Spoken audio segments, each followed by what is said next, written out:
بسم اللہ الرحمن الرحیم۔ کل رات ایک ایسا واقعہ ہوا جس نے زندگی کی کئی پہلوؤں کو چھو لیا۔ تقریباً شام کے 7 بجے ہوں گے، موبائل کی گھنٹی بجی، فون اٹھایا تو ادھر سے رونے کی آواز۔ میں نے چپ کرایا اور پوچھا کہ بھابھی جی آخر ہوا کیا؟ تو ادھر سے آواز آئی کہ آپ کہاں ہیں اور کتنی دیر میں آ سکتے ہیں؟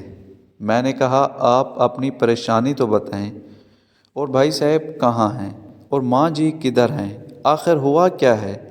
لیکن ادھر سے صرف ایک ہی رٹ کہ آپ فوراً آ جائیے۔ میں اسے مطمئن کرتے ہوئے کہا کہ 1 گھنٹہ لگے گا پہنچنے میں۔ جیسے تیسے گھبراہٹ میں پہنچا، دیکھا کہ بھائی صاحب جو ہمارے جج دوست بھی ہیں سامنے بیٹھے ہوئے ہیں۔ بھابھی جی رونا چیخنا کر رہی ہیں، 12 سال کا بیٹا بھی پریشان ہے اور 9 سال کی بیٹی بھی کچھ کہہ نہیں پا رہی ہے۔ میں نے بھائی صاحب سے پوچھا کہ آخر کیا بات ہے؟ بھائی صاحب کچھ جواب نہیں دے رہے تھے۔ پھر بھابھی جی نے کہا، یہ دیکھیے طلاق کے کاغذات کورٹ سے تیار کر کے لائے ہیں، مجھے طلاق دینا چاہتے ہیں۔ میں نے پوچھا یہ کیسے ہو سکتا ہے؟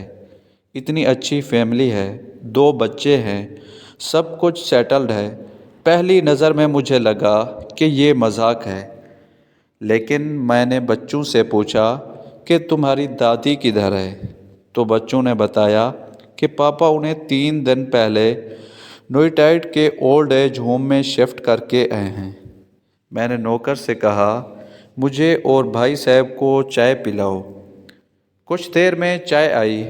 بھائی صاحب کو میں نے بہت کوشش کی چائے پلانے کی، مگر انہوں نے نہیں پیا، اور کچھ ہی دیر میں وہ معصوم بچے کی طرح پھوٹ پھوٹ کر رونے لگے اور بولے، میں نے 3 دنوں سے کچھ بھی نہیں کھایا ہے۔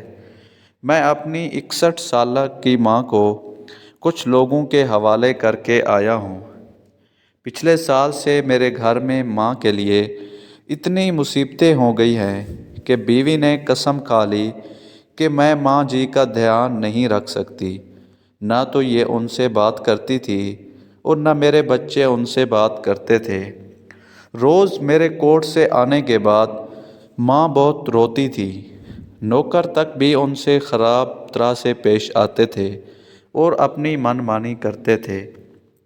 ماں نے 10 دن پہلے بول دیا تھا کہ تو مجھے اولڈ ایج ہوم میں ڈال دے۔ میں نے بہت کوشش کی پوری فیملی کو سمجھانے کی، لیکن کسی نے ماں سے سیدھے منہ بات تک نہیں کی۔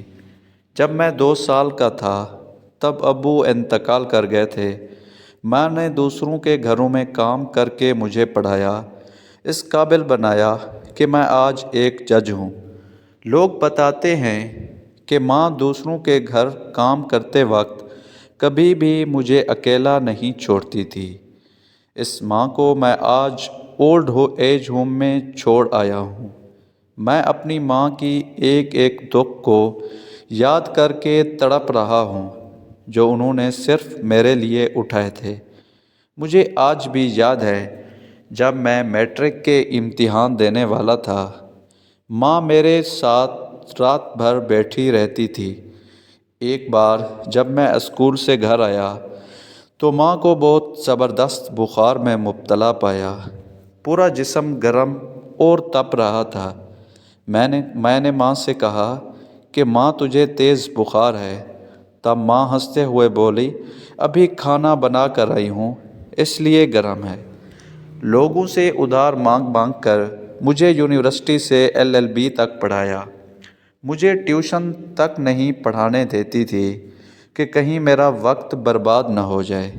کہتے کہتے اور زیادہ زور سے رونے لگے اور کہنے لگے، جب ایسی ماں کے ہم نہیں ہو سکے تو اپنے بیوی اور بچوں کے کیا ہوں گے؟ ہم جن کے جسم کے ٹکڑے ہیں، آج ہم ان کو ایسے لوگوں کے حوالے کر رہے جو ان کی عادت، ان کی بیماری، ان کے بارے میں کچھ بھی نہیں جانتے ہیں۔ جب میں ایسی ماں کے لیے کچھ بھی نہیں کر سکتا تو میں کسی اور کے لیے بھلا کیا کر سکتا ہوں۔ آزادی اگر اتنی پیاری ہے اور ماں اتنی بوجھ ہے تو میں پوری آزادی دینا چاہتا ہوں۔ جب میں بغیر باپ کے پل گیا تو یہ بچے بھی پل جائیں گے، اس لیے میں طلاق دینا چاہتا ہوں۔ ساری پراپرٹی میں ان لوگوں کے حوالے کر کے اس اولڈ ایج ہوم میں رہوں گا، وہاں کم سے کم ماں کے ساتھ رہ تو سکتا ہوں۔ اور اگر اتنا سب کچھ کرنے کے باوجود ماں اولڈ ایج ہوم میں رہنے کے لیے مجبور ہے تو ایک دن مجھے بھی آخر جانا ہی پڑے گا۔ ماں کے ساتھ رہتے رہتے عادت بھی ہو جائے گی، ماں کی طرح تکلیف تو نہیں ہوگی۔ جتنا بولتے اس سے بھی زیادہ رو رہے تھے۔ اسی درمیان رات کے 12:30 ہو گئے۔ میں نے بھابھی جی اور بچوں کے چہرے کو دیکھا، ان کے چہرے پچھتاوے کے جذبات سے بھرے ہوئے تھے۔ میں نے ڈرائیور سے کہا، ابھی ہم لوگ اولڈ ایج ہوم چلیں گے۔ بھابھی جی، بچے اور ہم سارے لوگ اولڈ ایج ہوم پہنچے۔ بہت زیادہ درخواست کرنے پر گیٹ کھلا۔